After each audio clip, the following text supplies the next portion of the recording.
Yes, good afternoon 10th class. आज हमारी तीसरी क्लास है life lines of the national economy. पिछली बार हमने रेलवेज़ की बात की थी और रेलवेज़ के बाद आज हमारा एयरवेज शुरू करेंगे। 3 वेज थे, वाटरवेज, रोडवेज, लैंडवेज और एयरवेज। एयरवेज की बात करते हैं आज, यानी वायु परिवहन।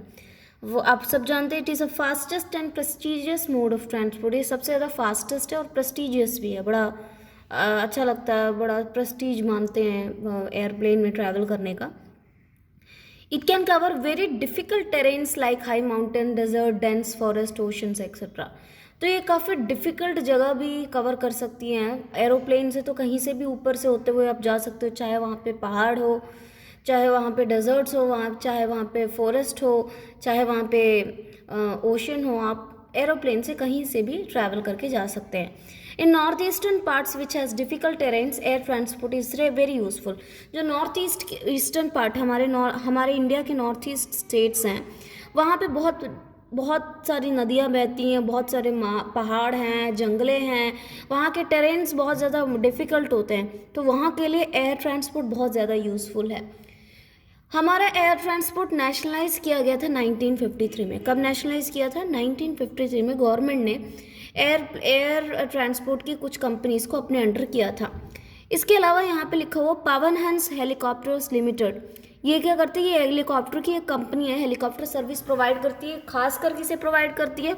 और हमारे इंडियन गवर्नमेंट के oil and natural gas corporation को हेल्प करती है हेलीकॉप्टर ये सर्विस पवन हंस, ताकि वो अपने प्रोडक्ट्स या ऑयल को किसी भी इनएक्सेसिबल मुश्किल जगहों तक इन हेलीकॉप्टर के ज़रिए वो अपनी चीज़ें पहुंचा सके, पेट्रोलियम वगैरह।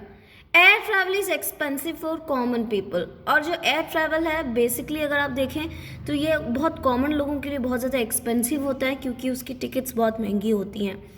Only north eastern states have special provision to extend this services to common people. सिर्फ नॉर्थ ईस्टर्न स्टेट्स के रहने वाले लोगों को थोड़ी सी एयर ट्रांसपोर्ट की टिकट्स में थोड़ी उन्हें छूट मिलती है, डिस्काउंट मिलता है, क्योंकि वहाँ पे जगह ही ऐसी है कि उन्हें देना ही पड़ेगा कॉमन पीपल को भी। नेक्स्ट है कम्युनिकेशन, यानी कि संचार सेवाएं। Personal communication and mass communication. दो तरह के कम्युनिकेशन, पर्सनल कम्युनिकेशन यानी कि हम पर्सनली किसी के साथ कम्युनिकेट कर रहे हैं, उसके लिए जो साधन यूज़ करते हैं, और दूसरा मास कम्युनिकेशन यानी कि एक साथ बहुत सारे लोगों को जब कम्युनिकेट करते हैं एक साथ, जैसे कि न्यूज़पेपर्स हो गए, टीवी हो गया, रेडियो हो गया, press, films. Okay, the Indian postal network is largest in the world. Communication में हमारा इंडियन पोस्टल सर्विस यानी डाक नेटवर्क जो है वो बहुत ज़्यादा इंपॉर्टेंट है। वर्ल्ड में सबसे बड़ा नेटवर्क, लार्जेस्ट नेटवर्क हमारे इंडियन पोस्टल नेटवर्क का है। There are 6 types of mail channels. Mail मतलब हम जो पोस्टल सर्विस में 6 तरह के पोस्टल सर्विसेज प्रोवाइड करते हैं।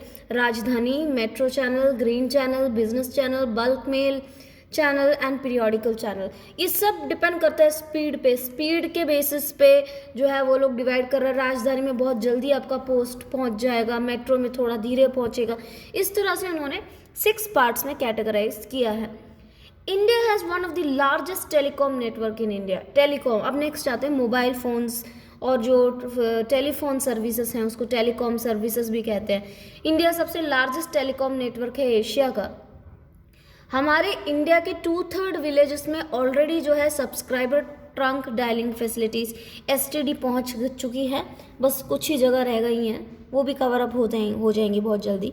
मास कम्युनिकेशन में जैसे radio, television, newspapers, magazines, books, films, ये सारी चीज़ें हमें एंटरटेनमेंट तो देती है, बट एंटरटेनमेंट के साथ they also creates awareness among people. लोगों को बहुत सारे अवेयरनेस होता है, आसपास की दुनिया में, आसपास की जगह में क्या हो रहा है और उसके बारे में पता चलता है, तो इसलिए ये बहुत इंपॉर्टेंट है mass communication. In India newspapers are published in about 100 languages and dialects. Next हमारे मास कम्युनिकेशन में क्या आता है? न्यूज़पेपर्स हमारे इंडिया में अबाउट 100 लैंग्वेजेस डायलेक्ट्स में जो है न्यूज़पेपर्स जो है छापा जाता है, प्रिंट किया जाता है। और इंडिया की अगर आप बात करें तो सबसे maximum number of newspapers Hindi में छपते हैं, उसके बाद इंग्लिश और उर्दू आता है। नेक्स्ट है इंटरनेशनल ट्रेड यानी अंतर्राष्ट्रीय व्यापार। क्या होता है व्यापार? ट्रेड क्या होता है? The exchange of good among people, states and countries is called trade. जब हम माल का, गुड्स को एक्सचेंज करते हैं, किन के बीच में? लोगों के बीच में, या तो अलग अलग राज्यों के बीच में, स्टेट्स के बीच में, या अलग अलग राष्ट्रों के बीच में, कंट्रीज के बीच में, जब हम गुड्स एक्सचेंज करते हैं उसको हम ट्रेड कहते हैं। क्या कहते हैं? उसको ट्रेड कहते हैं या व्यापार कहते हैं। Trade between two countries is called international trade. जब दो कंट्रीज के बीच में ट्रेड होता है उसको इंटरनेशनल ट्रेड कहते हैं। और इंटरनेशनल ट्रेड पे डिपेंड करता है किसी भी कंट्री का डेवलपमेंट, इसलिए उसको economic barometer of the country भी कहते हैं।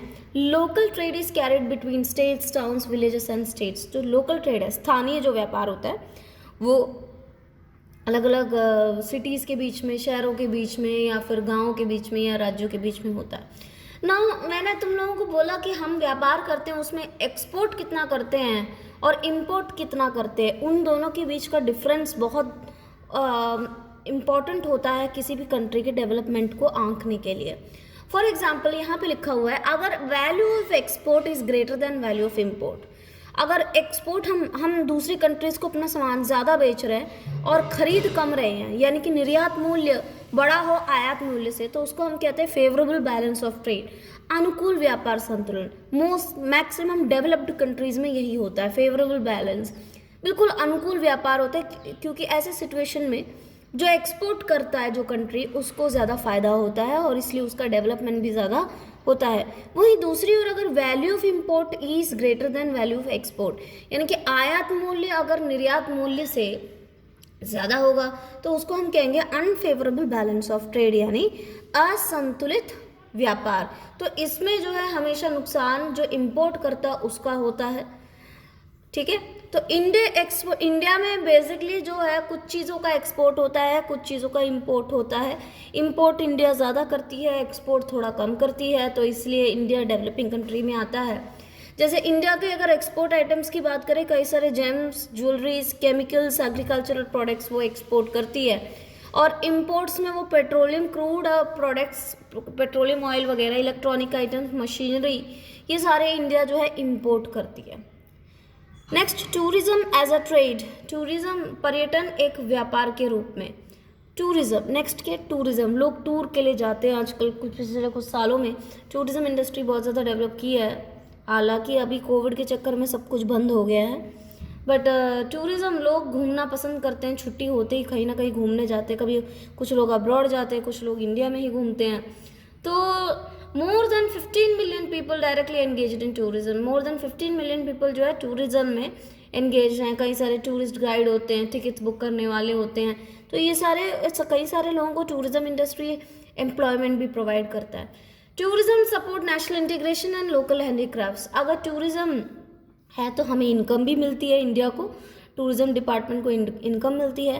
नेशनल इंटीग्रेशन, हमारे इंडिया की चर्चे होते हैं हर जगह, और हमारे जो लोकल हैंडीक्राफ्ट्स हैं, हमारे जो स्थानीय चीज़ें हैं, टूरिस्ट खरीदते हैं, तो उनको भी फ़ायदा इससे पहुंचता है।